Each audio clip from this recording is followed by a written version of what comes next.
Vitin e kaluar çmimet e ushqimeve dhe produkteve të tjera u shtrenjtuan mesatarisht me 2.4%. Në krahasim me vitin 2024, treguesi i vlerësimit të paras në raport me shtrenjtimin e çmimeve u rrit me 0.2%. Të dhënat nga Instituti i Statistikave tregojnë se ecuria e inflacionit gjatë vitit kaluar është luhatur rreth nivelit mesatar 2.4%. Në dhjetor, në prag të festave, treguesi regjistroi nivelin 2.3%. Të dhënat nga Istat tregojnë se në 12 muajt e lënë pas, gjithashtu ushqimet dhe pijet u shtrenjtuan me ritme më të ngadalta.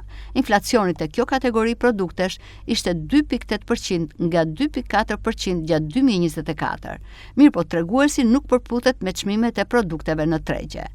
Sipas ekspertëve, të ushqimet dhe pijet inflacioni ka mbetur në nivele të larta, si pasojë e mbajtjes së çmimeve në nivele të larta nga tregtarët, duke zgjeruar kështu marzhet e tyre të fitimit. Ndërkohë, me gjithë flukset e shtuara të turistët, inflacioni te baret dhe restorantet mbeti në nivelet më të ulta historike, mesatarisht 2.2%. Por sipas ekspertëve, kjo është një ecuri normale në fundvit. Ajo që shqetëson ata janë ritmet e rritjes së çmimeve që te i kalojnë dhe Bashkimin Evropian. Megjithëse ecurinë e mirë në 2 vitet e fundit, vala e krizës së çmimeve në Shqipëri mund të rikthehet.